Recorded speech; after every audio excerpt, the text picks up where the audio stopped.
Combien coûte réellement la vie aux États-Unis? On te dit très souvent que la vie coûte très cher aux États-Unis. Mais est-ce vraiment le cas partout? Aujourd'hui, je vais te dire réellement combien coûte la vie aux États-Unis, chiffres à l'appui, dans un état dont on parle très peu, l'Arkansas. Loyer, nourriture, santé, transport, je vais tout vous détailler sans filtre, avec des montants réels que je paye pour vivre ici dans l'état de l'Arkansas. Si tu rêves de venir aux États-Unis, cette vidéo peut clairement t'aider à éviter de grosses erreurs. Abonne-toi à ma chaîne Daniel et son rêve américain. Ici, on parle vrai sur la vie aux États-Unis. Pourquoi l'Arkansas? Alors, tout d'abord, vous devez savoir que quand j'ai immigré aux États-Unis, je ne suis pas directement venue dans l'Arkansas. J'étais d'abord à Houston, au Texas. J'ai décidé de venir vivre dans l'Arkansas tout simplement parce que à Houston, l'intégration n'était pas du tout facile. Trouver même un travail n'était pas du tout facile. Le coût de la vie était très élevé.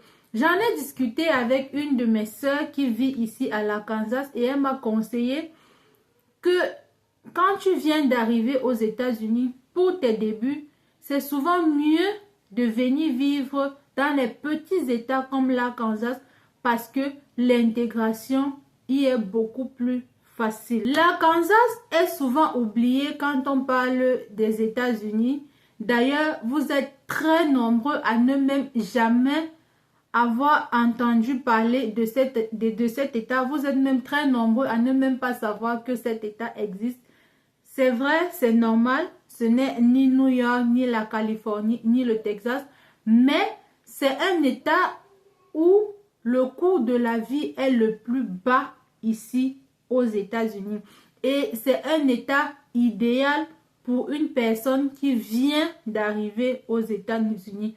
Moi, je vis ici dans l'Arkansas. Donc, ce que je vais te partager dans cette vidéo, c'est du vécu. Les montants que je vais te citer ici, ce sont des montants réels que moi, personnellement, je paye. On commence tout de suite par la plus grosse dépense, le logement.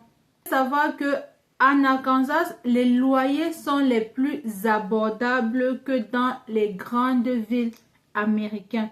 Par exemple, un studio d'une chambre coûte environ entre 700 et 1000 $.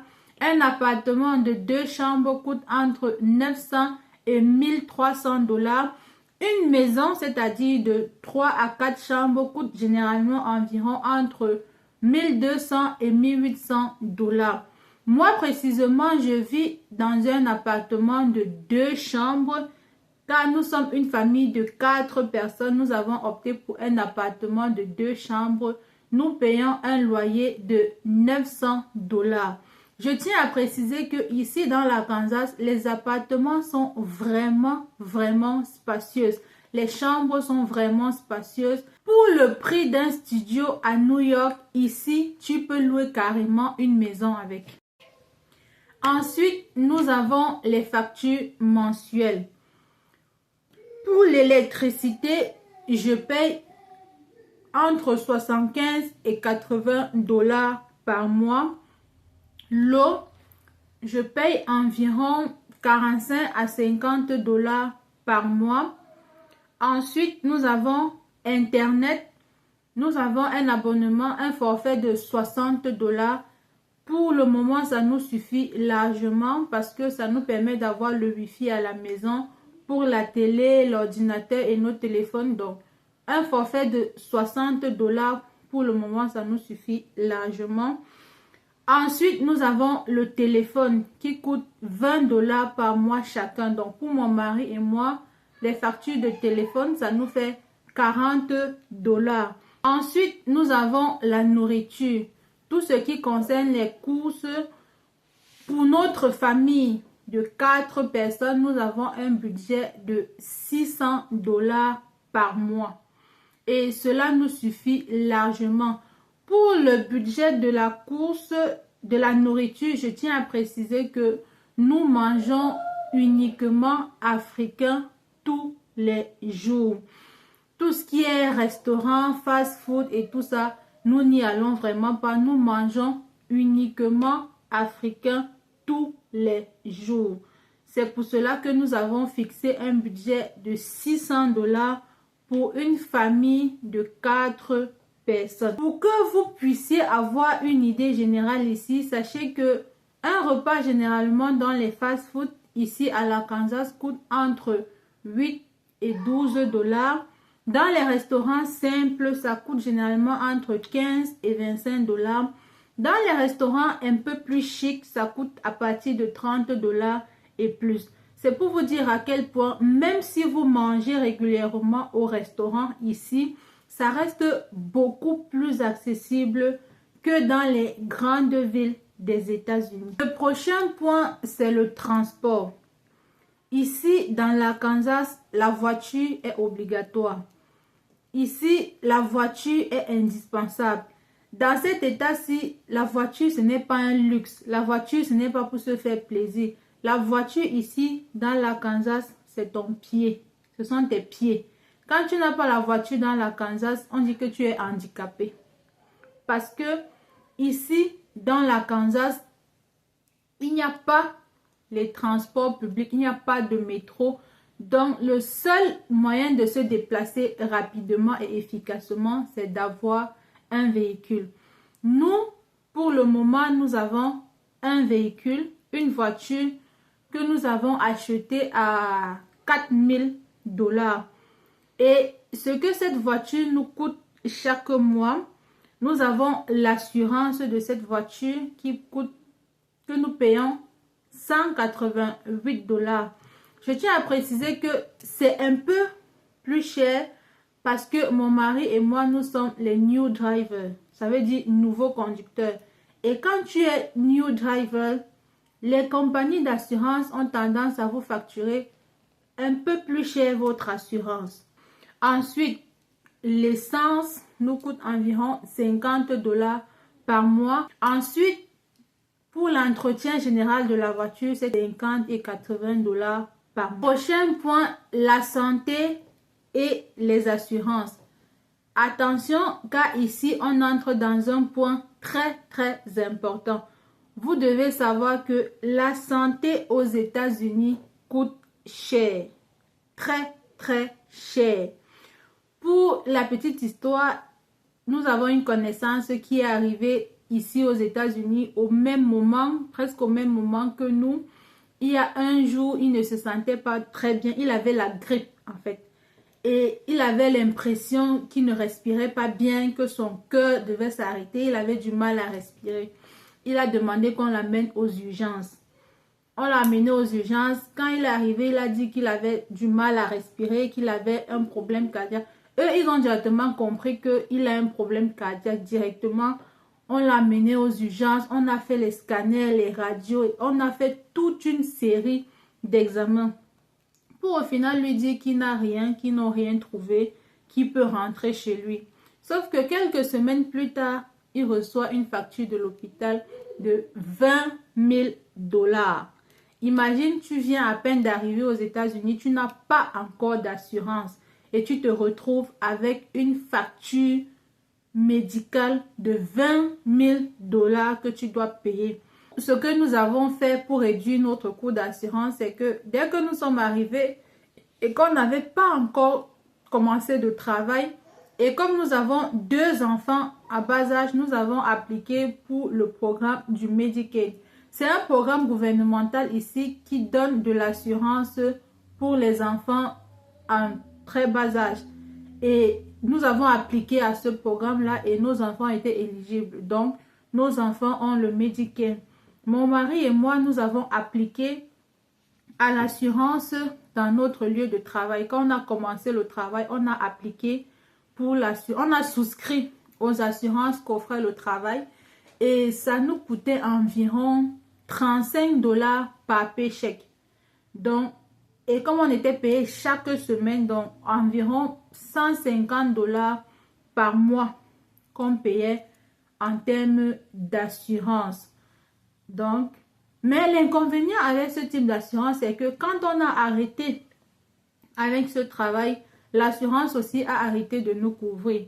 Ce que nous avons fait, c'est que dernièrement, en novembre, nous avons appliqué pour un autre programme qui s'appelle l'Obamacare.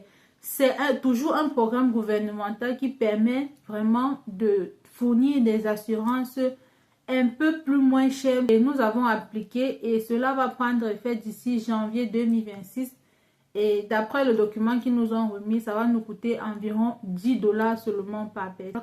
Donc, je vous parle de tous ces différents programmes parce que cela peut vraiment vous aider si vous venez d'arriver aux États-Unis. Car vous devez savoir qu'il ne faut jamais vivre aux États-Unis sans assurance santé. C'est la raison pour laquelle je vous fais part de tous ces différents programmes en fonction de votre situation que vous pouvez appliquer pour un début pour avoir une assurance. Parce que si vous avez l'intention d'immigrer aux États-Unis au cours de l'année 2026, je pense que ces différents programmes que je vous ai cités, le Medicare, l'Obamacare, sont des programmes vraiment que vous pouvez souscrire pour un début pour pouvoir avoir une assurance qui pourra vous couvrir au cas où vous avez un souci de santé. Ensuite, concernant les autres dépenses, nous avons un abonnement Netflix que nous payons à 8 $, un abonnement Amazon Prime que nous payons à 14,99 $. Concernant les loisirs et tout de la famille, nous avons juste décidé de fixer un budget de 400 $ par mois. Prochain point, la scolarité et l'école. Pour le moment, j'ai des enfants en très bas âge. Ma fille de 5 ans a commencé au kindergarten, c'est l'équivalent de la maternelle. Et ici aux États-Unis, l'école publique est gratuite. Le bus scolaire est gratuit. Et il y a aussi des programmes auxquels tu peux appliquer, dont ton enfant va pouvoir manger à l'école, le petit déjeuner et le déjeuner et le goûter à l'école. Pour le moment, ma fille bénéficie de ce programme-là. Ce que je mets dans son sac le matin, c'est juste une gourde d'eau, sa gourde d'eau, un petit snack et un vêtement de rechange. Quant à mon deuxième fils qui a 3 ans, j'ai essayé d'appliquer pour lui dans les crèches et les garderies. Le plus moins cher coûtait environ 250 à 300 $ la semaine. Mon mari et moi, on a tout simplement décidé qu'on ne peut pas se permettre cela pour le moment. Donc, on a décidé de le laisser à la maison pour le moment. Donc, tout ce qui est garderie, crèche, pour le moment, nous ne payons pas. L'école publique aux États-Unis est gratuite jusqu'à l'obtention du bac, avec un budget mensuel de 2576 $ pour une famille de 4 personnes à l'Arkansas. Je peux clairement te dire, je peux clairement t'affirmer que l'Arkansas est clairement plus abordable, mais tu dois aussi comprendre que tout cela dépend de ton style de vie. Donc, maintenant, je vais te résumer en te donnant les avantages et les inconvénients de cet état, de l'Arkansas. Comme avantage, nous avons le coût de la vie très bas. Nous avons les logements très très spacieux. Nous avons moins de stress. Et ensuite, vous avez des opportunités pour entreprendre. L'autre avantage que nous avons aussi, c'est le climat. Ici, dans l'état de l'Arkansas, les climats ne sont pas extrêmes comme dans d'autres états. Et ça ressemble un peu plus au climat de nos pays africains. Les inconvénients que nous avons dans cet état, peu de transport public. Ici, dans l'Arkansas, il n'y a pas de métro, il n'y a pas de bus. Le seul moyen de se déplacer ici, c'est d'avoir un véhicule. La seule ligne de bus que nous avons ici dans l'Arkansas, c'est le bus universitaire. Le bus qui transporte les étudiants pour l'université. Deuxième inconvénient, moins d'animation.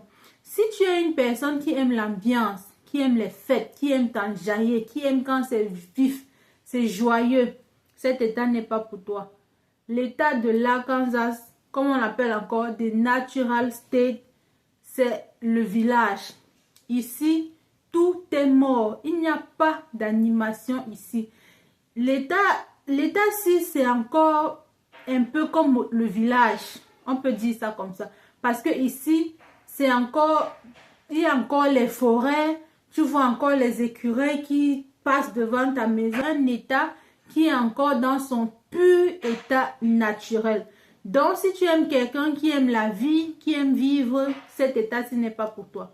Ensuite, le troisième inconvénient que je peux dire ici, c'est que les emplois qualifiés sont parfois limités. Parce que vu que c'est un petit état, il est bien quand tu es débutant.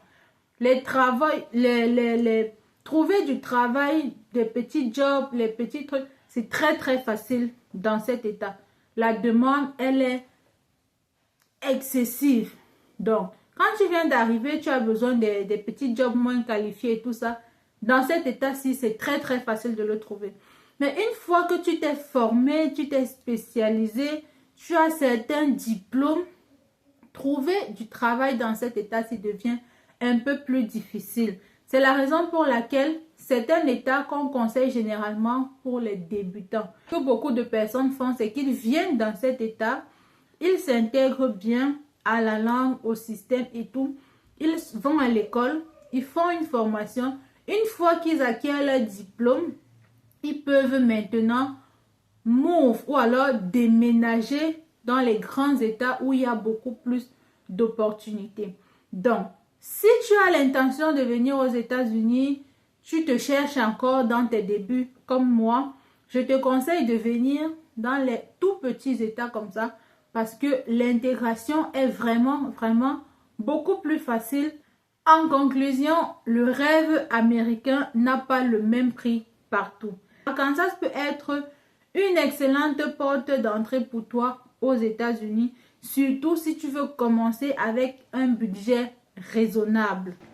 Alors, maintenant, dis-moi en commentaire, d'après tout ce que je t'ai expliqué dans cette vidéo, est-ce que tu envisagerais de vivre dans l'Arkansas? Like la vidéo, abonne-toi et partage cette vidéo si tu connais quelqu'un qui rêve de vivre aux États-Unis.